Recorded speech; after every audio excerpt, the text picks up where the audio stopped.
Merci d'être aussi nombreux et de découvrir comme nous cet écrin. Bon, on en dira quelques mots complémentaires un petit peu plus tard, mais aujourd'hui, nous avons décidé, Benoît, l'association de la Cité et le BVB, de créer un événement, donc cette table ronde avec derrière moi nos amis venant de pays divers et variés, aussi bien les Côtes-du-Rhône que la Suisse, que la Nouvelle-Zélande, que l'Italie, l'Espagne, le Bordelais et la Champagne. Et ces amis invités, ils sont là pour témoigner du fait qu'ils ont tous été inspirés par la Bourgogne. La Bourgogne les a captivés, fascinés. Pour certains, ils y ont fait leurs études. Et aujourd'hui, nous allons échanger avec eux, vous allez échanger avec eux, leur poser toutes les questions que vous souhaitez sur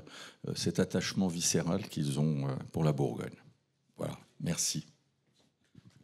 Alors, toutes les questions, non, parce qu'on a 1 heure, mais quelques questions, oui. Non, simplement, on avait voulu mettre cette table ronde sous le signe des 2 jours que nous vivons, c'est-à-dire de cette notion de terroir. On a tout axé dans ce réseau de cités sur l'importance du terroir, sur le fait que la Bourgogne se veut l'archétype mondial des 20 terroirs. Il était intéressant, du coup, d'échanger avec la panoplie qui est derrière moi, et qui ont le même intérêt autour de cette notion de terroir. Mais je ne vais pas être plus long. On va laisser Robin animer cette table ronde. Merci d'avance. Et on essaiera d'être interactif pour pouvoir véritablement être là en 1 heure, avoir un vrai échange. Voilà, Robin, à vous.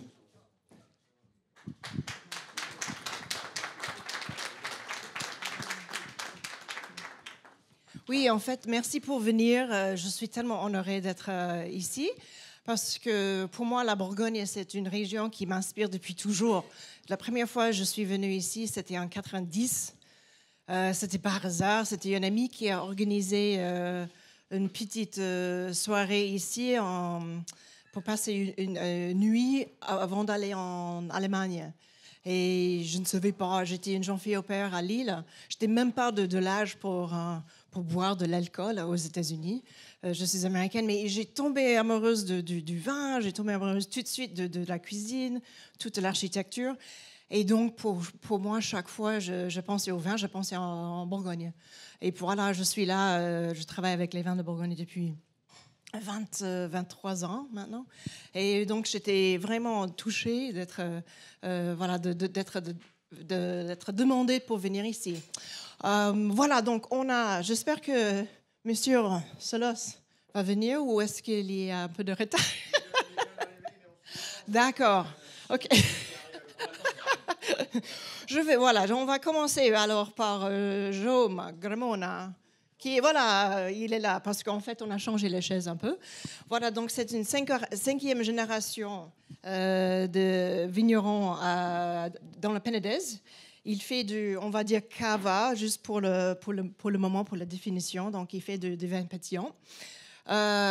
Pour moi, c'est le parrain de cava, vraiment expressif de la complexité, fait pour le vieillissement. Il est très connu. Oui, j'ai eu quelques de vos vins et ils sont vraiment extraordinaires.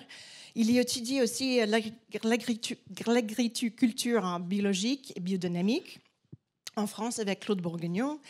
Et il a aussi contribué à la création d'un système DO ou des vraiment définitions plus définies de l'appellation cava. Donc, merci pour venir. On a aussi Nigel Greening. Voilà, c'est un monsieur, le propriétaire vigneron de Felton Road dans la Nouvelle-Zélande. C'est un pionnier de Pinot Noir dans le Central Otago. Et c'est lui aussi qui a commencé de créer des vinifications parcellaires, qui étaient vraiment pas normales, on va dire, dans la Nouvelle-Zélande à l'époque. Et maintenant, c'est normal pour le monde et les vignerons à Nouvelle-Zélande. Aussi, il suit les pensées et la pratique biodynamique. Et pour moi, il utilise très peu d'intervention. Et il dit que le fruit doit parler de lui-même. Donc, excellent. Merci et bienvenue. Puis, on a Alan Mouex, qui, voilà, le monsieur au centre là, c'était le onologue et on peut dire celui qui gère deux châteaux à Bordeaux. C'est Château Frontenac à Saint-Émilion et Château Mazères à Pomerol, donc sur la rive droite. Il a aussi des expériences de vinification dans la Nouvelle-Zélande, en Califie et en Bourgogne. Et aussi, il est vraiment fervent de la biodynamie depuis de nombreuses années. Et il est aussi vice-président de Biodivan, le syndicat de viticulture en biodynamie. Donc, bienvenue. Aldo Vaira, le grand signore di Barolo, qui vient de la Mora. C'est le village le plus haut de Barolo. Je pense que les vignobles montent jusqu'à un peu plus que 500 mètres. Voilà, 480 mètres. Donc, et ils produisent plusieurs Barolo de cru. Donc, c'est aussi un grand suivant aux fans des climats, parce qu'il y a beaucoup aussi à Barolo. C'est aussi le premier domaine, je pense, de Barolo de suivre l'agriculture biologique. Okay? Et il continue de suivre cette philosophie. Et il travaille avec ses 3 enfants que je connais très bien, donc Giuseppe, Francesca et Isidoro, qui va prendre aussi le domaine. On a Marcel Guigal, le grand monsieur de domaine Étienne Guigal, à maison Étienne Guigal. Donc, il a la tête de domaine avec son fils Philippe, donc la 2e, 3e génération. Bien sûr, ils produisent des vins de toute la vallée du Rhône maintenant, et puis ils ont plusieurs domaines. Mais ils sont connus pour peut-être les côtes rôties les plus renommées, qu'on appelle affectueusement les Lala. Donc la Landonne, la Turque, et oui, les Lala. Oui, les Lala. Et la Mouline, que moi j'adore, ça c'est le préféré, si je peux le dire. J'adore son élégance. Et voilà, donc bienvenue. Et puis Marie-Thérèse Chapa de Valais, donc j'habite en Suisse. Elle est très renommée et puis elle vient d'une région, donc là, en fait, si vous ne savez pas, c'est le début de la vallée du Rhône. Donc les vignobles sont vraiment similaires, ce qu'on peut peut-être trouver à Côte-Rôtie. On peut dire la viticulture héroïque. Ce sont en terrasses très raides des fois. Elle est connue pour plusieurs choses et surtout les sélections de Grenoble, qui est un parmi les meilleurs vins du monde de cette catégorie. Et elle utilise aussi des préparations biodynamiques et croit en viticulture et vinification avec le moins d'intervention. Donc, bienvenue. Et puis, Jean-Michel Deiss, de domaine Marcel Deiss, en Alsace. Et aussi, pour lui, c'est vraiment quelqu'un qui croit beaucoup dans le terroir. Et j'adore, il y a certaines choses que j'ai trouvées sur votre site. Un vrai terroir est toujours plus fort que le cépage planté. Donc, c'est quelqu'un qui croit fortement dans la coplantation. Parce que, et je pense, il y a des choses où vous dites les vignes se parlent. Donc, je pense que ça, c'est extraordinaire. Ils se communiquent. Donc, on va parler avec lui à propos de terroir et ses expériences. Et bienvenue, monsieur Anselme Selos, qui vient de Champagne, et bien sûr de Jacques Selos. Bienvenue. Et il travaille avec son fils Guillaume maintenant. Lui aussi, il est basé à Avize, donc dans le côté blanc, un producteur iconique. Il a commencé de suivre la biodynamie, mais en fait, il a changé, je pense, vers 2002, c'est ça, pour faire sa propre viticulture, quelque chose de très respectueux qui vraiment s'adapte aux besoins nécessaires, qui n'est pas forcé, qui travaille avec la nature. Donc, et puis, vous avez aussi beaucoup de, je pense, vieilles vignes pour le champagne, qui est vraiment extraordinaire. Donc, voilà. Donc, on va commencer, je pense que ça peut être intéressant de commencer par les vignerons qui viennent des régions peut-être un peu, on va dire, où les climats, où la notion du climat est un peu plus récent, où on n'a pas la même histoire. Donc, si on peut commencer avec vous, Anselme, pour parler un peu de la Champagne, parce que la Champagne, c'est vraiment une région connue pour l'assemblage des parcelles. Je sais que c'est un peu différent de chez vous. Donc, comment est-ce que la Bourgogne ou les climats de Bourgogne vous avez inspiré? C'est une histoire qui remonte à plus de 50 ans, début des années 70, où je suis venu à la viticulture de Beaune. et où j'ai rencontré des personnes humbles, des personnes dévouées, des personnes qui savaient créer une intimité avec leurs vignes, avec leurs vins, même si la viticulture n'était pas au niveau de celle que l'on voit actuellement. J'ai compris que manifestement, j'ai goûté et j'ai pu apercevoir que manifestement un vin d'un lieu était remarquable. On pouvait le remarquer par rapport à un autre, non pas par le travail qui était fait, mais simplement par le respect de l'expression de la vigne. Et ça m'a beaucoup travaillé là où je venais, où les Champenois, par l'art de l'assemblage, par la connaissance du chef de cave, en assemblant les années, les cépages, les lieux, arrivaient à rassurer le consommateur en lui disant « Ne vous inquiétez pas, l'année prochaine ou dans 2 ans, vous aurez dans votre verre exactement le même goût maison ». C'est une vision qui peut être rassurante, mais on peut avoir une autre vision. Je dois vous raconter une anecdote qui a été marquante pour moi. C'était en 1971, j'étais à la Viti, et il y a eu la création d'un cours d'écologie. Et dans les travaux pratiques, on se retrouvait sur la montagne de Beaune.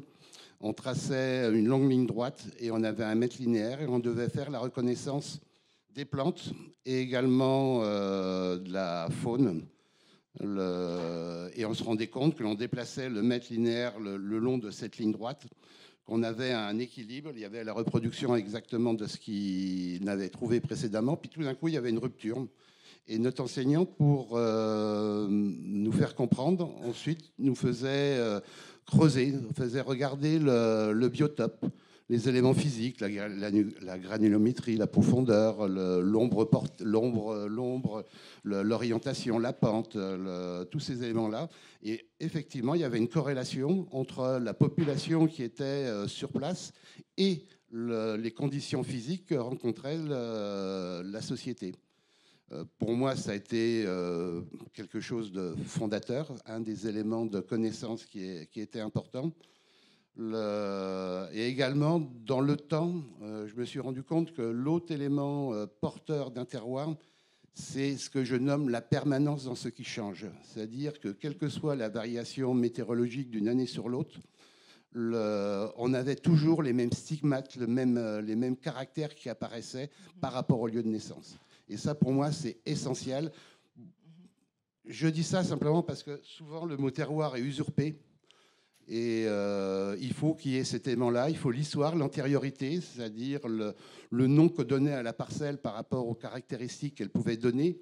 Et puis, dans le vin ou dans d'autres produits, parce qu'il n'y a pas que le vin pour le terroir, il y avait cet impact du lieu de naissance qui était important. Moi, je retiens l'expression lieu de naissance. Il me paraît intéressant pour le définir le terroir. C'est bien ça.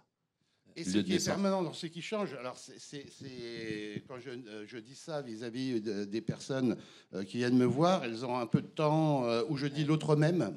Ouais. C'est-à-dire il y a une permanence, le même, et il y a un autre, ben oui, ce qu'on pourrait appeler le phénotype, le génotype étant le lieu de naissance, le phénotype étant la météorologie. Ou l'épigénétique, hein, c'est la même chose. Il y a cet impact. Et il faut arriver à ce que l'on mette quand même quelque chose en face du mot terroir. Ce n'est pas quelque chose de poétique. Souvent, on nous raconte ça. Il faut qu'on puisse faire résonner dans la tête des personnes qui viennent nous voir qu'il y a véritablement quelque chose. Merci. Oui, non, merci, c'est fascinant. Aussi, pour moi, vous êtes, grâce à vous, vous avez inspiré beaucoup de petits vignerons maintenant en Champagne qui font beaucoup de vins parcellaires. Donc, pour moi, ça devient une région super intéressante. Sans renier l'assemblage. Oui, oui. Après, il y a 2 focus que l'on peut donner. Oui. C'est où il est né. Donc, l'assemblage d'année peut être intéressant parce qu'on insiste sur le focus donné sur le lieu de naissance, parce qu'on écrète un petit peu les variations provenant de la météorologie des années, ou alors le focus de quand il est né, où là, effectivement, peut-être qu'on peut assembler les origines, parce qu'on veut focaliser simplement sur le caractère donné par la météorologie de l'année. Absolument. Merci beaucoup. On va changer maintenant en Espagne hein, parce que Jaume, c'est aussi un style. Vous avez plein de choses à dire là-dessus parce que le Cava, c'est vraiment une région. Enfin, c'est pas vraiment une région, mais c'est une dénomination qui peut être faite par, 8 régions, même si la plupart, c'est en Penedès. Donc, voilà, qu'est-ce que vont penser à propos de vos expériences avec les sols et les climats ou les personnes en Bourgogne qui vous avaient inspiré? Oui, bonjour à tous et merci pour être là, pour représenter donc, notre région. Donc voilà, voici que mes origines donc, en Bourgogne, c'est déjà ma formation. Choisir la Bourgogne et pas le Montpellier, ou Bordeaux ou ailleurs, c'était déjà une belle décision parce que cette diversité des vins qu'on a vu hier dans la côte chalonnaise, Chablis, aujourd'hui Ebonne et enfin il y a Mâcon. Et les bulles, parce que chez moi, c'était un pays des boules. Hein, c'est le berceau, la capitale des bulles en Espagne. Et donc, voilà, c'est vrai que cet esprit bourguignon qui m'accompagnait toujours dans ma vie professionnelle donc, a fait qu'il y a déjà plus de 3 ans qu'on a décidé donc, cette appellation Cava, qui est plus une méthode que vraiment une appellation, que mon père a participé à la création, que moi j'étais le président pendant 5 ans de cet Institut du Cava. Et donc ça faisait part de mon ADN. Mais finalement, je me suis rendu compte qu'une appellation aussi grande, donc c'est un petit peu dans toute l'Espagne, ça porte rien du tout. Et donc c'est là qu'avec 2 autres vignerons, maintenant on est 12, on a sorti, on a quitté cette appellation et on a créé une association qui va vers une IGP, une indication géographique protégée, que c'est que 23 000 hectares, que c'est que dans le Penedès et qu'on a fait une carte des sols bien exprimée et qu'il fait possible d'avoir une identité et même dans le propre domaine. Déjà, donc, mon fils, 6e génération, continue à avoir un petit peu aller encore beaucoup plus loin pour avoir dans chaque produit donc parcellaire, travailler donc comme Robin a dit donc en biodynamie après cette découverte parce que l'œnologie, l'enseignement d'œnologie, moi, ça fait 34 ans que je suis professeur à l'université. Donc, c'est œnologie. Il y a un tout petit peu de viticulture. Donc, finalement, je pense que ça avance dans ce sens-là. Et quand je suis venu à Dijon, donc, c'est vrai qu'il y avait aussi de viticulture, mais c'est 30 ans après, quand j'étais avec Claude et Lydia Bourguignon, que je me suis rendu compte qu'il fallait regarder dans le sol pour s'adapter à ces climats, donc on en parle. Et vraiment, cette adaptation, ça passe pour voir un petit peu plus loin et pourquoi pas travailler d'abord en viticulture intégrée, après en viticulture bio, et finalement travailler en biodynamie. C'est vrai que dans notre région, c'est beaucoup plus facile qu'en Bourgogne, c'est beaucoup plus facile qu'en Champagne d'aller dans ces sens-là. Et comme parfois je parlais avec Anselme, donc la biodynamie, c'est quelque chose qui vient plutôt de ton cœur que plutôt de ta tête. Mais il faut que chacun la fasse à sa façon, hein, parce qu'il faut observer ce qu'on a. Et nous autres, le plus important, c'est que notre région, on veut continuer à faire du bulle pour 5 générations en plus. Donc, les effervescents, ce sont le vin le plus sensible au changement climatique. Donc, c'est pour ça que nous autres, on est vraiment sur ces côtés-là. J'ai beaucoup plus de choses à dire, mais merci. Je passe la parole à quelqu'un d'autre. Oui, non, c'est fascinant ce que vous dites, une naissance de notre peut-être déo un jour, oui. Mais pour reconnaître quelque chose de plus petit et plus précis. Oui, c'est 12 entreprises qui font Corpinat. Hein, Cor, ça veut dire cœur. Nat, en catalan, ça veut dire né, et Pinay, en latin, ça veut dire Penedès, donc né dans le cœur de Penedès. Et donc, c'est avec des exigences comme il pourrait y avoir en Champagne ou en Franciacorta, donc c'est 100% bio, tout le monde, 100% vendange à la main, 100% bénéfice à la propriété, 18 mois minimum de vieillissement sur latte.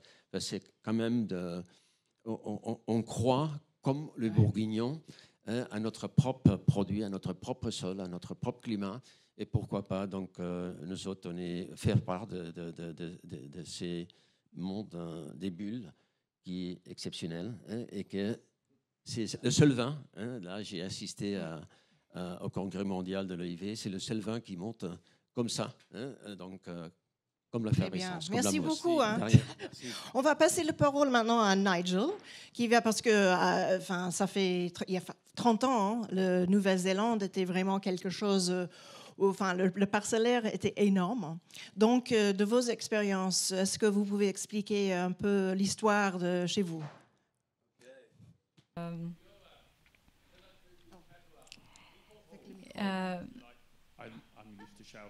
J'ai l'habitude de chanter, donc Kia ora, tēnā koutou katoa. Salutations des vignerons de Aotearoa.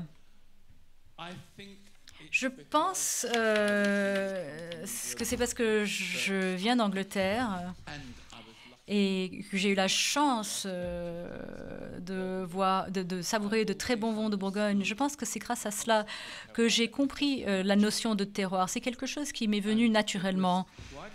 Et donc, lorsque je suis arrivée en Nouvelle-Zélande, j'ai été très surpris de constater que cette conception était absente. En général, presque tous les domaines viticoles produisaient 2 niveaux de vin. Il y avait le premier vin qui était le vin entre guillemets normal, ensuite il y avait le vin premium.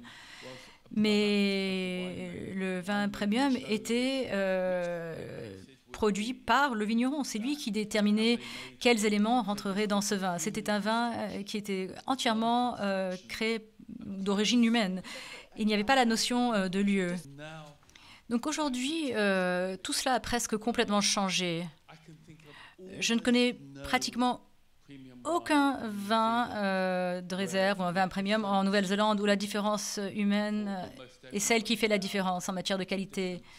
Pour tout le monde, la différence avec les vins de réserve, ce sont des vins qui viennent d'un lieu spécifique. Bon, il y a peut-être une exception, et c'est Cloudy Bay, le vin le plus connu de la Nouvelle-Zélande, mais il appartient à LVMH, donc ça c'est un problème français. Donc en Nouvelle-Zélande, nous avons notre propre interprétation traditionnelle du terroir. Les Maoris l'ont toujours eu, et ça s'appelle Turanga Waiwai. Et en fait, l'approche est la suivante. C'est lorsque l'esprit humain se réunit avec le sol, avec la terre. C'est à ce moment-là que le potentiel se réalise pleinement.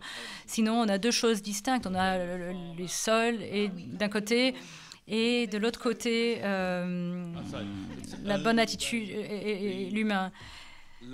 Donc c'est seulement lorsque l'agriculteur, pour ainsi dire, et la terre s'unissent que l'on peut réaliser ce potentiel. Mais bien sûr, il faut avoir la bonne attitude de la part de la personne qui cultive la terre. Sinon, cette symbiose ne se produira jamais.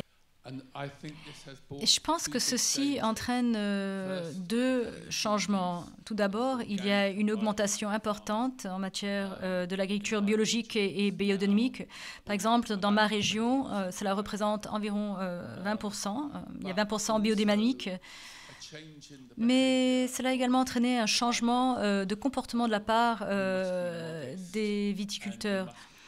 Il faut faire preuve d'humilité. Et il faut que ce soit le vin qui prenne les décisions et non pas l'être humain. J'adore. En France, c'est tout à fait magique que vous utilisez le terme élevage plutôt que aging en anglais. L'élevage, les enfants, les vignes sont nos enfants et nous sommes leurs parents, nous devons les orienter, mais on ne peut pas leur dire tout le temps ce qu'ils doivent faire ou ce qu'ils doivent devenir plus tard dans la vie. C'est à eux de prendre ces décisions par eux-mêmes. Merci. Thank you. OK, on va changer en fait maintenant. On va tourner vers le Bordeaux parce que aussi la région de Bordeaux, c'est connu. Oui, c'est connu pour les assemblages. Et Alain va nous discuter en fait comme la Bourgogne a influencé ces vinifications, ce que je trouve fascinant.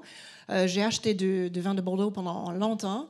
Et en fait, quand j'ai rencontré des Bordelais, ils parlaient toujours des vins. Quand ils pensaient de Bourgogne, ils pensaient toujours des vins blancs. Waouh, quels sont les vins de beauté. C'est une inspiration à eux parce qu'avec leur vin blanc, c'est un peu moins connu. Mais pour vous, Alain, c'était plutôt peut-être les vins rouges qui vous avaient inspiré. Oui, bonjour à tous. Effectivement, ce sont les vins rouges. Pour évoquer la manière dont les vins de Bourgogne m'ont influencé, je vais rapidement aborder 3 points. Le premier a un rapport avec le climat. J'ai commencé à m'occuper de l'exploitation du château Fonroc à Saint-Émilion en 2002. Et très vite, je me suis rendu compte que sur ce terroir, il n'y avait pas un terroir, mais 7 terroirs, que l'on pourrait peut-être qualifier de climat. En tout cas, j'avais cette idée en tête et je les ai toujours vinifiés à part, effectivement. Et pendant longtemps, je les ai aussi élevés à part. Et quand les gens venaient me voir, je prenais la pipette, j'allais à la barrique, ce qui est plus bourguignon que bordelais comme habitude, et je leur faisais goûter, je leur expliquais voilà, comment l'architecture du sol va donner une architecture au vin et un profil aromatique, et cela de manière reproductible.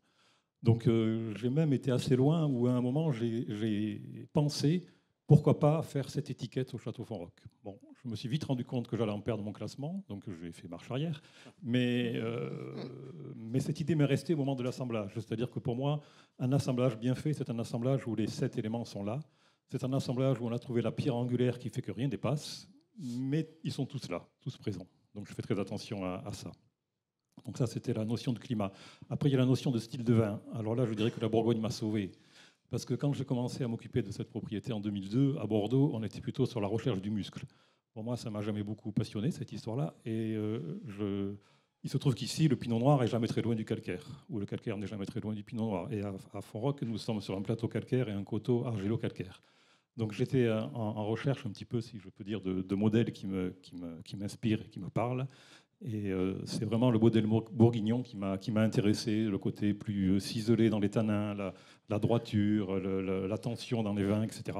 C'est ce que j'ai toujours cherché à faire.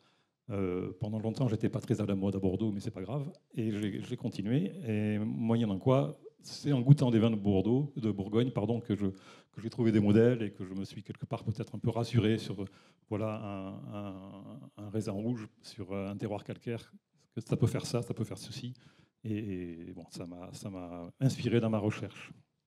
Le troisième point, qui est peut-être un peu plus abscon à expliquer rapidement, mais je cultive mes raisins en biodynamie. Et à partir de là, j'utilise beaucoup les 4 éléments pour caractériser ce qui m'entoure. Et je trouvais toujours que dans les vins de Bordeaux, la dimension terre qui s'exprime à travers le terroir, ou la dimension feu qui s'exprime à travers le potentiel aromatique, était un peu trop présent par rapport à la notion d'eau et de vin, et d'air, pardon. Alors l'eau et l'air, bon, c'est un peu long à expliquer, mais l'eau, vous savez, c'est cette espèce de fluidité, pas un côté aqueux qui voudrait dire que le vin est faible, mais cette espèce de fluidité, de liquidité qui fait que le vin est rafraîchissant, que tous les éléments sont bien ensemble dans une belle harmonie. Je trouve qu'on retrouve ça plus souvent dans les vins de Bourgogne, ou en tout cas que dans les vins de Bordeaux de l'époque. Ça change un peu. Heureusement d'ailleurs. Et puis il y a l'air. L'air, c'est cette dimension qui fait, à partir du moment où on met une verticalité dans un vin qui n'est plus qu'horizontale, ça crée un espace au milieu. Cet espace, pour moi, c'est l'air. C'est peut-être pas facile à comprendre, mais il suffit d'imaginer un blanc d'œuf quand vous le montez en neige. Il n'y a pas plus de matière, mais il y a plus de présence, il y a plus de volume. Mais là, c'est pareil. Quand on donne la verticalité à un vin, on crée du volume sans avoir forcément plus de tanins. Et donc, ce n'est pas la recherche de la quantité de tanins qui est intéressante, mais c'est cette ouverture en milieu de bouche. Et là aussi, je trouve que les vins de Bourgogne expriment bien mieux ça que la plupart des vins de Bordeaux, en tout cas une fois de plus à l'époque. Donc voilà, je peux dire que la Bourgogne m'a sauvé. Excellent, merci. Merci, Oui, merci. j'aime beaucoup cette image de blanc d'œuf ou voilà, feuilleté comme ça, de volume. On dit peut-être, oui, c'est côté légère, mais ample. Moi, je retiendrai les 4 éléments. C'est intéressant à développer encore plus. Excellent. On va changer maintenant. Donc, on va vers dans les régions ou le pays où la notion de climat est plus historique. Je sais que c'est peut-être toujours utilisé de la même façon que la Bourgogne, mais on va parler avec Aldo Weire maintenant. Donc, un producteur de Barolo, parce que pour moi, le Piemontais, particulièrement les Langais, vraiment, ce sont des cousins de la Bourgogne. Ce sont des gens qui se parlent beaucoup, ils parlent beaucoup en français. C'est une région magnifique. Et vous avez aussi des cépages que moi, je trouve, et je l'appelle transparents. Ils représentent, ils peuvent vraiment montrer le terroir spécifique de chaque parcelle.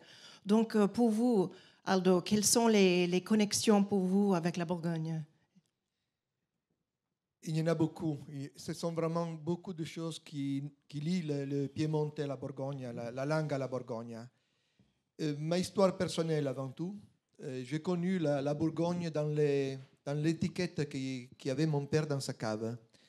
Les premiers vins qu'il y avait étrangers dans la cave de mon père, c'était des vins de la Bourgogne. Et ça m'a donné vraiment de la curiosité. Et après, j'ai eu moi, je ne suis pas fils de vigneron. J'ai désiré vraiment dans ma vie de faire le vigneron. Et j'ai eu des grandes difficultés avec mes parents parce qu'ils n'acceptaient pas que son fils faisait le vigneron. Mais c'était un problème parce qu'il ne faut pas penser à la langue d'aujourd'hui. Il faut penser à la langue des années 50, 60. C'était encore la misère. On était après la guerre. On n'était pas trop sûr de vendre ces raisins. Mes parents, ils connaissaient, mais surtout à travers mes grands-parents, ils connaissaient les difficultés qu'il y a dans une vigne. La grêle, le froid, le gel, la maturité. C'était une époque dans laquelle les raisins tardifs comme le Nebbiolo, très rarement, pouvaient rejoindre la maturité phénolique et faire de la qualité.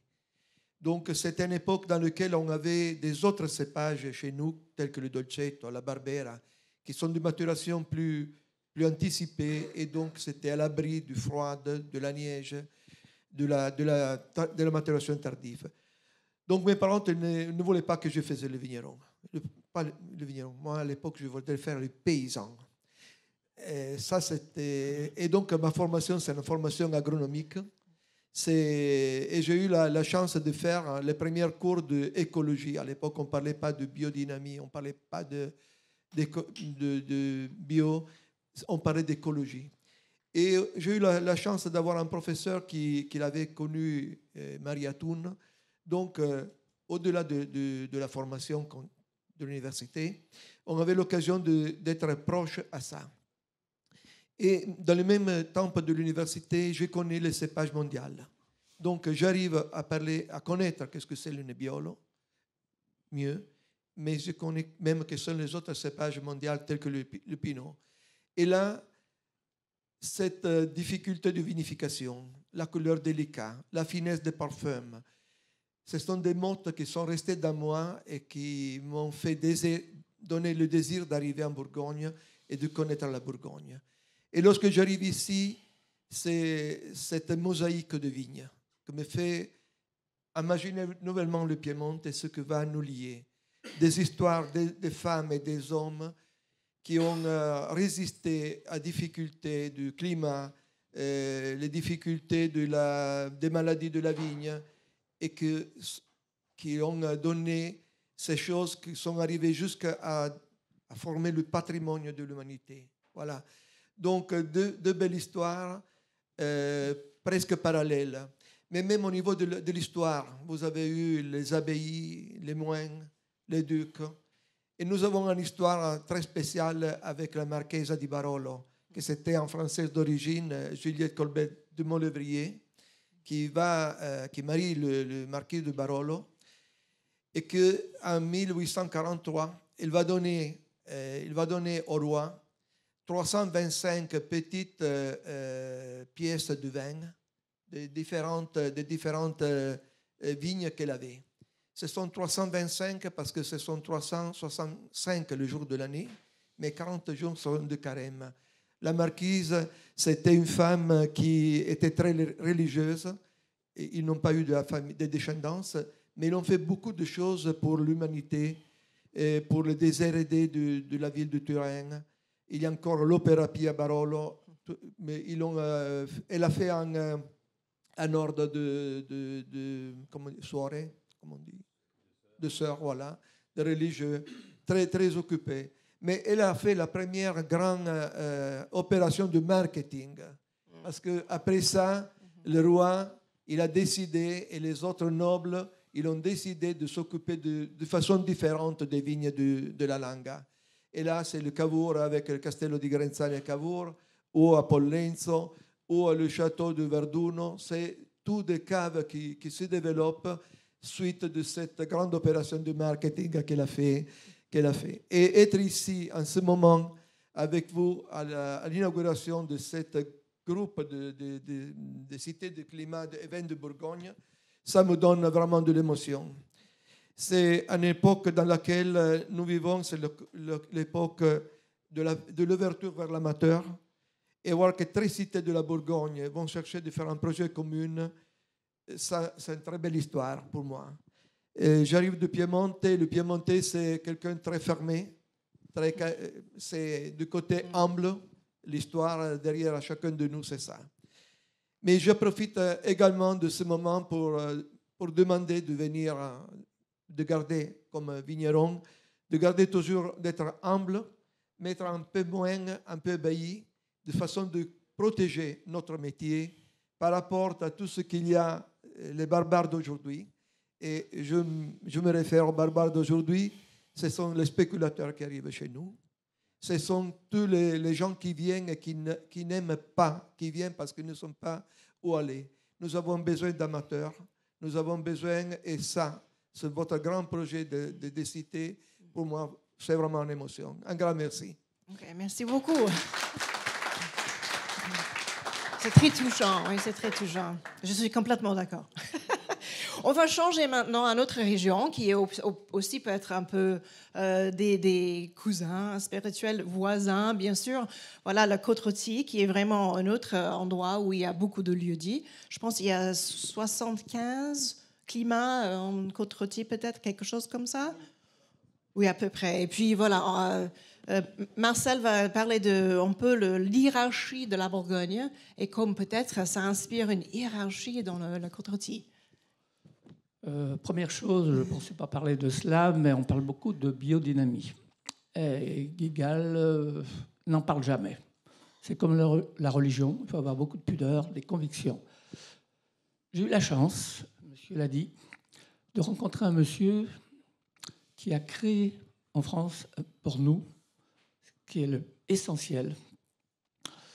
Il a créé, il est à l'origine de la culture biologique, mais son journal, ce n'était pas porteur, ce n'était pas commercial, ça ne faisait pas rêver, ça s'appelait Le Paysan Biologiste. Je suis devenu très ami, on avait beaucoup de points communs, et ce n'est pas vous que je vais le dire, puisque vous êtes le plus bel exemple au monde, mais tout part du sol. Et c'est très compliqué tout ça. Très compliqué. Et il faut arriver à comprendre cela. Alors, il y a des choses qu'on ne comprend pas. Bon, on ne comprend pas tout, mais il avait un éclairage que nous avons la perception, mon fils et moi, parce que mon père était viticulteur, vigneron à 14 ans. Nous, on est vignerons, on est tout le temps dans les vignes, dans des vignes à 100%. 100%, c'est avec un angle de 45 degrés pour être vertical.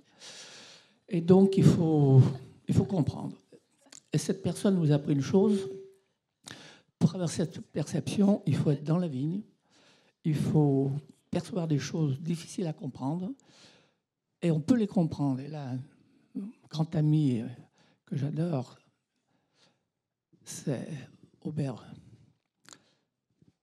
Monsieur Desgroupes, vous avez eu Monsieur Desgroupes. C'était une grande révélation, pour vous certainement, et pour nous aussi. C'est que tous les microclimats, qu'on appelle chez nous lieu-dit, vous, climat, c'est encore beaucoup plus beau. Quand on photographie en vinification, on a toujours l'impression que le vigneron, le viticulteur, il raconte des belles histoires et puis qu'on déguste et puis on dit oui, mais c'est bien. Mais en photographiant pendant la vinification, toutes les photos de toutes nos parcelles, hein. Tout ce que nous avons dit, certainement c'est pareil pour vous, hein, je l'ai vu pratiquement partout, c'est exactement ce que nous avons, le miracle, hein, du sol, donc du terroir. Et puis le cépage, évidemment, et les hommes. Et ça, c'est une révélation unique, qui maintenant est quelque chose de visible. Et ça, c'est vraiment essentiel. C'est une révolution. Il a été meilleur photographe de France et meilleur photographe du monde, avec des photos non retouchées. Il était encore la semaine dernière à la maison. Voilà, alors, je tiens à le dire parce que le vin, c'est magique, c'est quelque chose qui fait rêver, c'est le plus gros patrimoine français. On a une attirance, une admiration pour la Bourgogne, c'est évident. On est très très proche physiquement. On a une admiration, c'est pas la bijouterie, c'est l'orfèvrerie. Et c'est un exemple unique. Voilà. Donc ça, c'est simple. Par contre, Vallée du Rhône, Côte-Rôtie, c'est un vignoble qui allait disparaître puisqu'on voulait classer tous les terrains vignobles. On avait des premiers crus, on parlera après, en terrain à bâtir. Et quand je suis arrivé, 17 ans, je passé mon bac, et ben, mon père aveugle, je suis arrivé. Et je me suis battu, tout le monde me disait, mais c'est terminé, Côte-Rôtie. On classe les terrains vignobles les meilleurs, terrains à bâtir, il faut partir, c'est fini. Et j'ai dit non, je vais me battre. Et puis Côte-Rôtie, j'ai eu beaucoup de chance, beaucoup de chance. J'ai fait tout mon mandat à Lienau et j'ai obtenu, c'est une loi qui n'a jamais été transgressée depuis la création des appellations, d'avoir une progression de Condrieu, vignoble de blanc en voisin, de 6% chaque année de plantation nouvelle et de 5% pour Côte-Rôtie. Et maintenant, Côte-Rôtie fait rêver parce que ça représente quelque chose. On a la chance d'abord d'avoir deux parties, et c'est cela au départ qui a fait qu'on a parlé de nous, la côte blonde et la côte brune avec des terrains très différents, mais au milieu des côtes blondes et des côtes brunes, nous avons des parcelles, et ça c'est la magie de la Bourgogne, de les connaître, de les comprendre, et puis d'arriver à un niveau évidemment qui ce sont un petit peu des locomotives. La nouvelle que je vais vous annoncer, c'est que les trois là, mais on en a beaucoup d'autres, évidemment. Il y a un quatrième. Oui, à Château d'Ampuis. Non. Oh, il y a encore. Non, Château d'Ampuis, non. Château d'Ampuis, non. Ça existe depuis longtemps. Non. Il y a la Reynarde. Ah, d'accord. La Reynarde. Bon, donc, voilà, la bonne nouvelle que je vous annonce.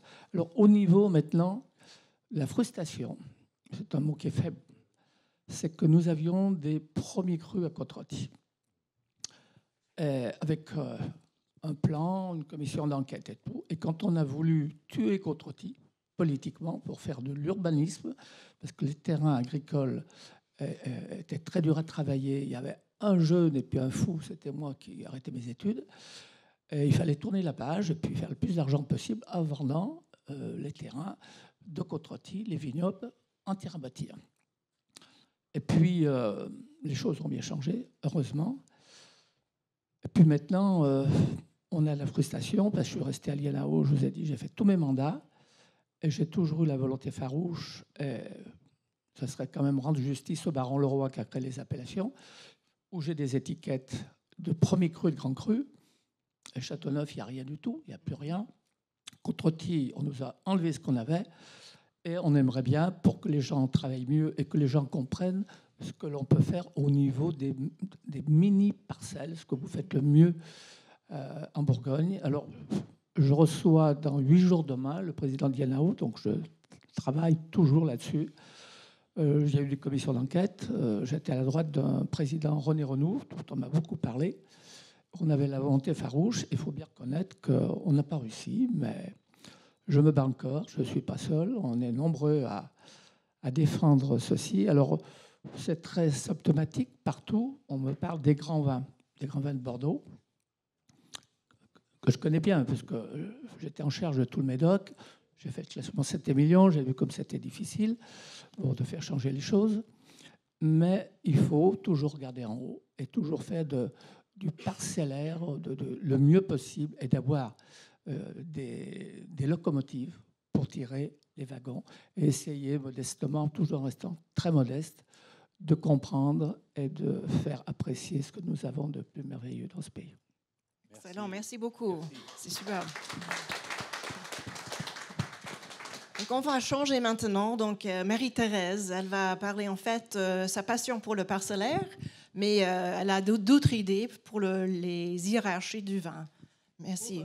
Pour l'hierarchie. Oui, vous avez d'autres idées. Je ne savais pas. Bon, alors bonsoir à tous. Donc je suis vigneronne en Valais. Et pour revenir à Aldo, j'avais mon père qui n'était pas vigneron non plus, mais il était passionné de vin, de dégustation, de gastronomie.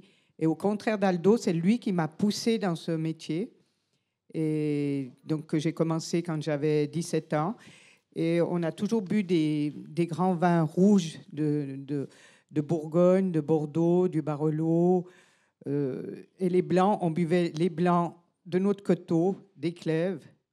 Et la notion d'appellation, je trouve très, très important. Et j'admire justement la Bourgogne. Ça m'a toujours fait rêver. Quand le vin, pour moi, ça doit faire quand même anticiper la joie de déguster. C'est pour ça que je n'aime pas toujours goûter à l'aveugle, parce qu'on s'enlève un plaisir d'anticipation.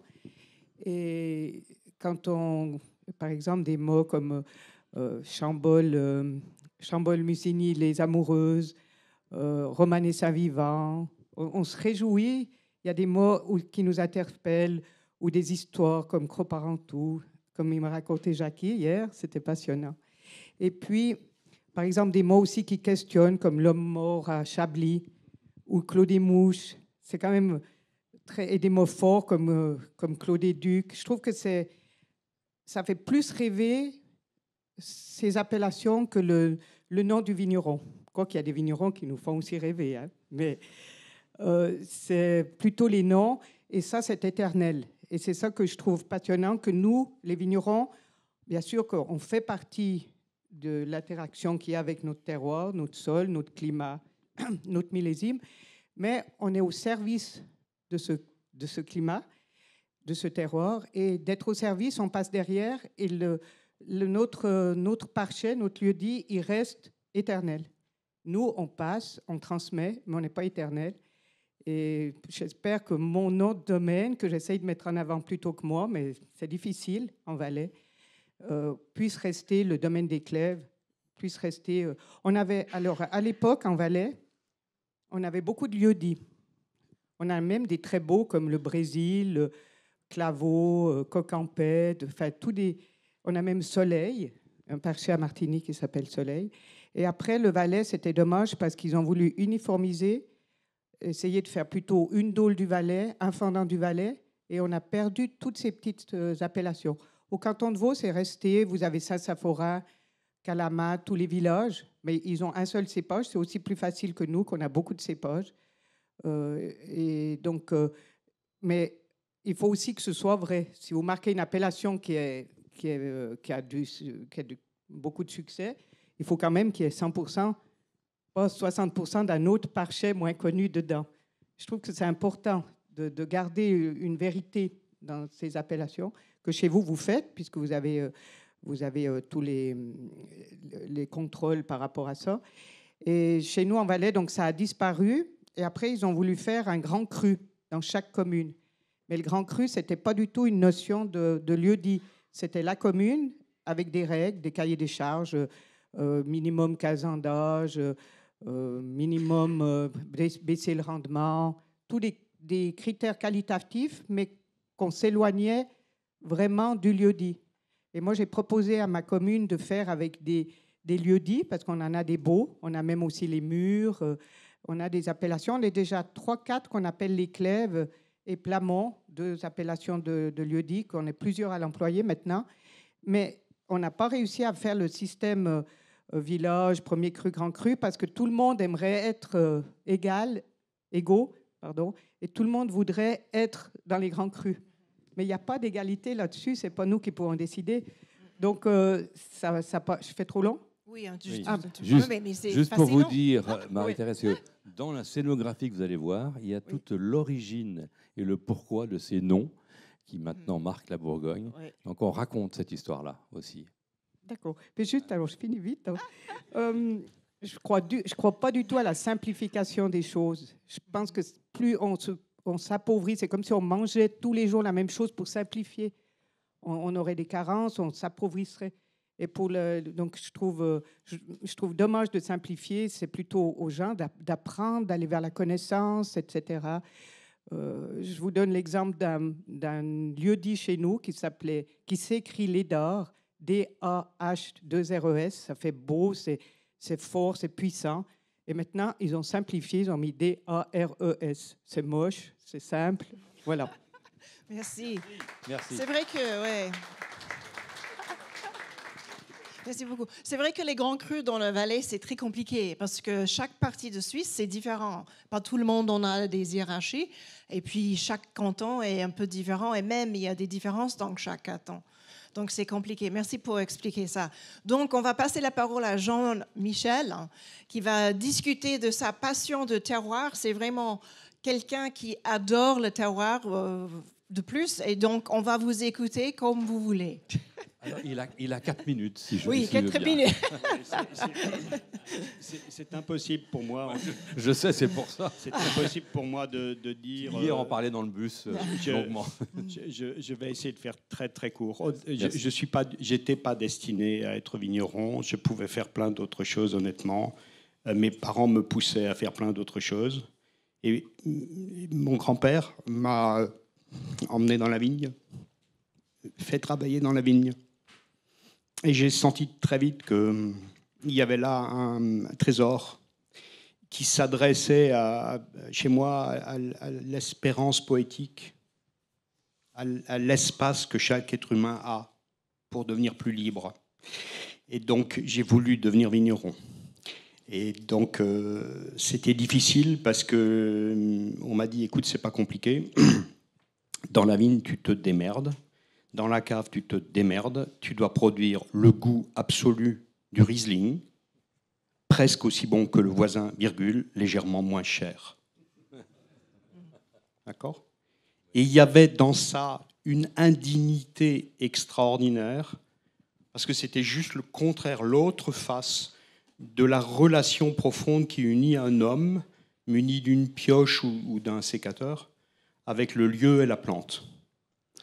Et donc, peu à peu, jour après jour, j'ai remis en cause tous les primats, toutes les règles, toutes les obligations qui conduisaient à ce scénario catastrophe. Un homme doté d'une modeste sensibilité, il peint. Alors, c'est des croûtes de peu de valeur, mais il peint. Et on lui dit, écoute, tu arrêtes, on te donne un pochoir, t'en as pour 50 ans, tu mets le pochoir, tu coloris, envoyé. Je me suis dit, si c'est ça, je me suicide. Ça ne m'intéresse pas. Et donc, j'ai voulu faire, d'abord à l'intérieur du cépage, des différences, reconnaître des différences, voir apparaître des différences. Et je me rappelle d'un jour où, arrivé à avoir 13 Riesling différents, vient le moment où un monsieur revient avec des bouteilles. Et il me dit, écoutez, je vous ramène les bouteilles, le vin est formidable, mais nous, on aime le Riesling, et franchement, ça ne peut pas en être. Il y a deux solutions, soit c'est une catastrophe, vous avez fait n'importe quoi, soit plus grave, vous avez frelaté, ou alors vous vous êtes trompé d'étiquette. Mais nous, on adore le Riesling, ça ne peut pas en être. Et c'était la vigne de mon grand-père, 100% de Riesling, et le terroir envoyait un message tellement puissant de force, de musculature, de volume, de remplissage, de surface, terroir d'argile, puissant, collant.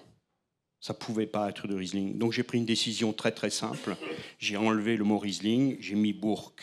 Et le même mec est revenu en me disant, avec des trémolos dans la voix, « Ah, monsieur, c'est extraordinaire ce vin, c'est touchant, c'est formidable, c'est un vin, on en a goûté avec ma femme, on raffole de ça, on boit plus que ça. Et d'ailleurs, franchement, vous savez, il n'est pas assez cher.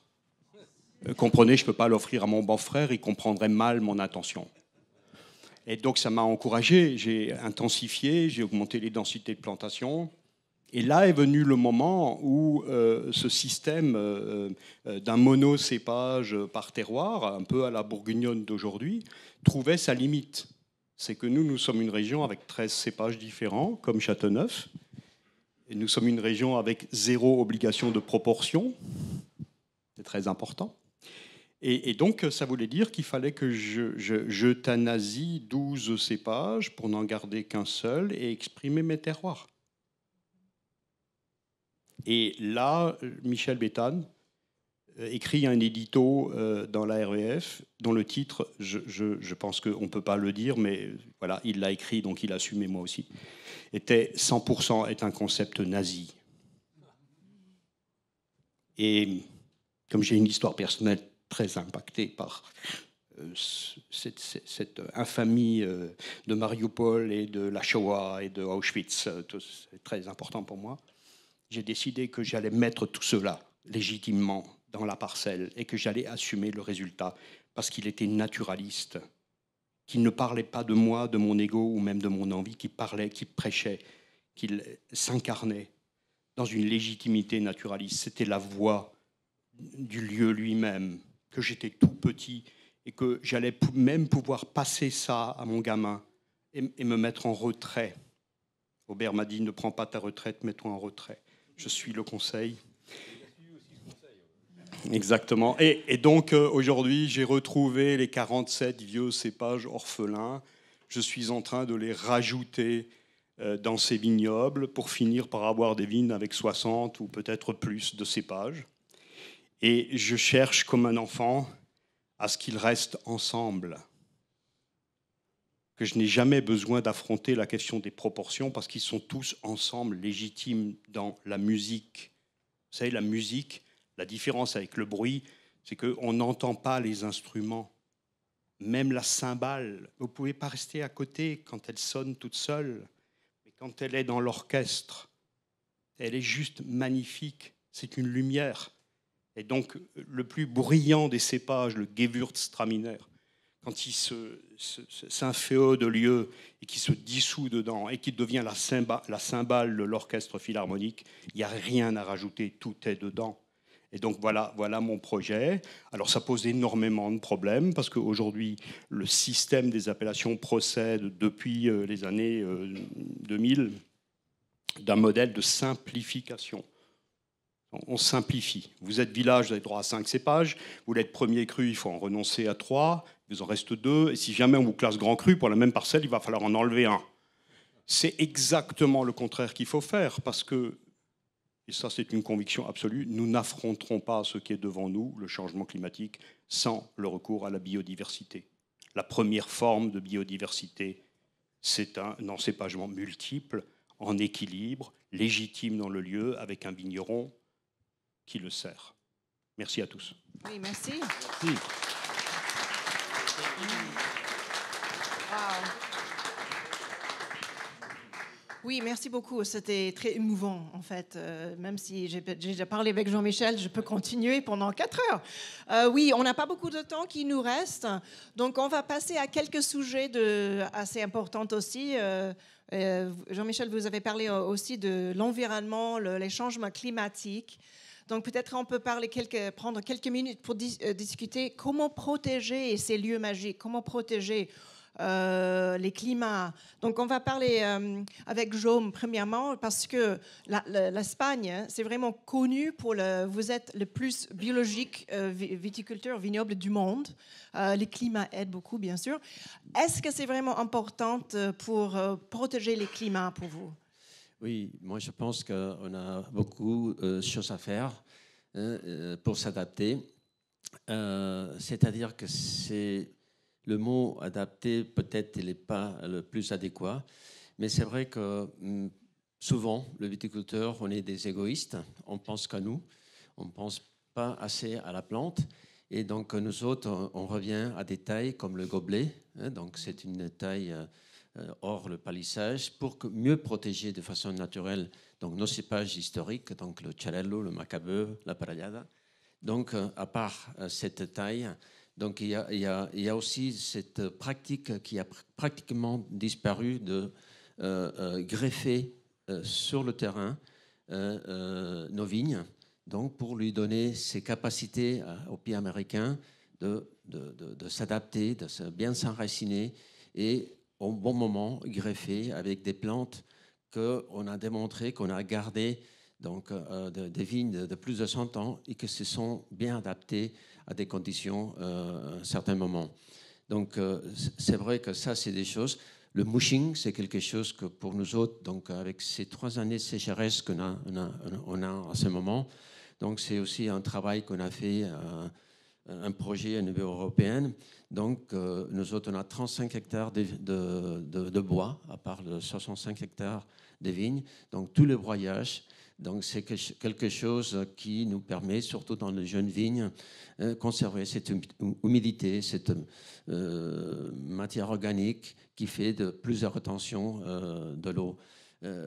Garder toute cette microbiologie des sols, on parle souvent de cette biodiversité en surface, mais cette biodiversité qui est en bas dans le sol, que parfois la vue, c'est l'essence qui nous perturbe le plus, parce que si on ne voit pas, on ne sent pas.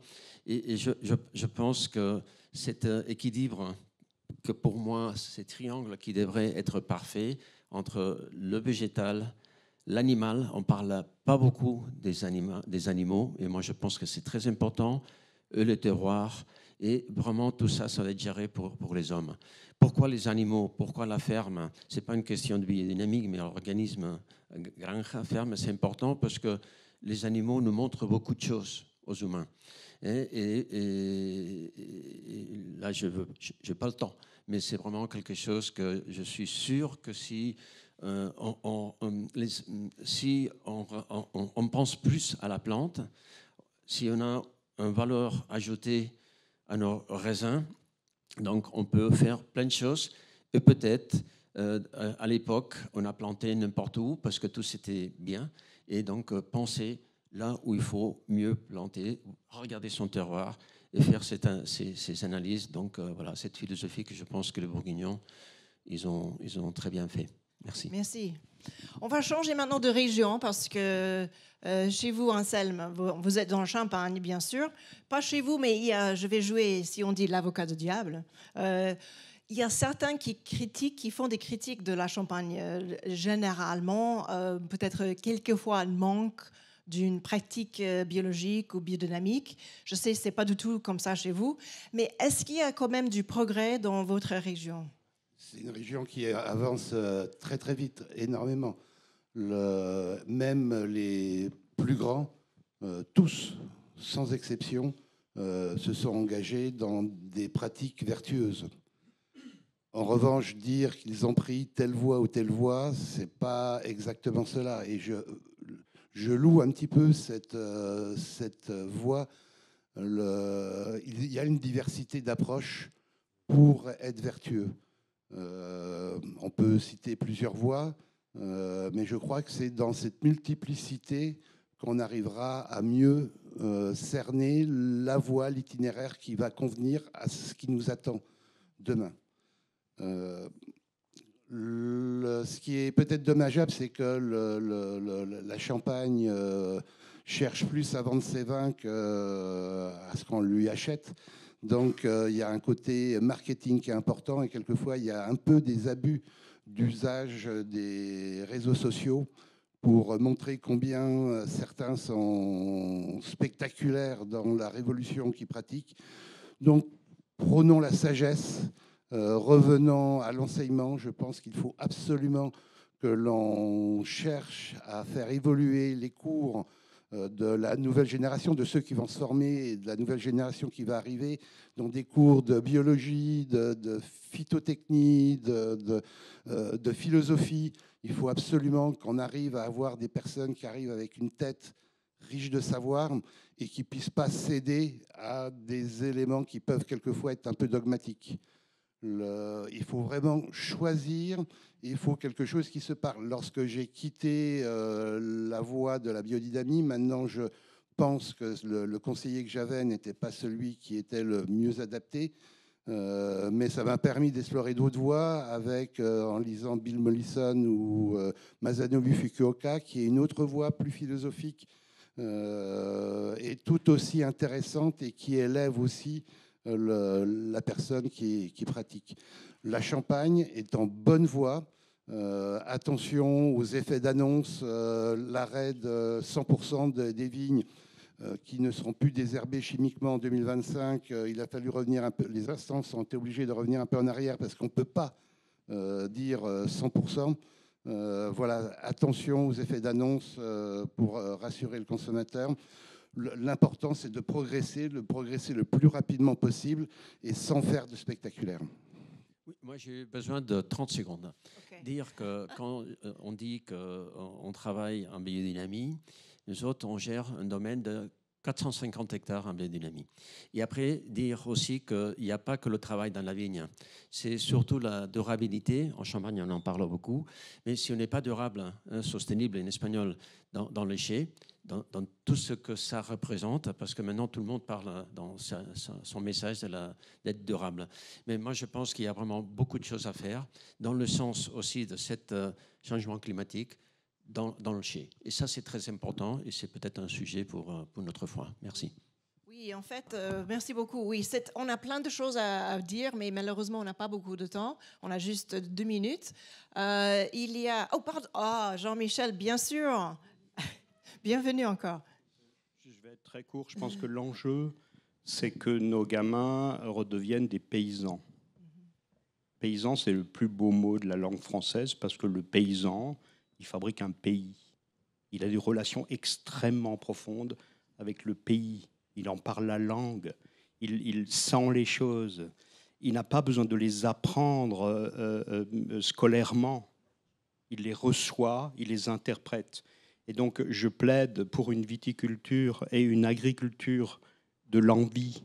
Il faut que les gens aient envie d'écouter leurs envies, parce que l'envie, elle parle de quelque chose qui vient de beaucoup plus loin, qui n'est pas juste une envie, qui est une nécessité. Pourquoi je fais ça ce matin? Il n'y a personne qui m'ordonne de faire ça. Pourquoi je vais tailler cette vigne ce matin? Pourquoi je vais labourer cette vigne ce matin? Quelque chose me pousse parce que je suis un paysan. Et c'est une des choses les plus difficiles à transmettre. Mais on ne peut pas avoir de rapport au lieu profond si on n'est pas un paysan. Merci beaucoup. Oui, merci. Et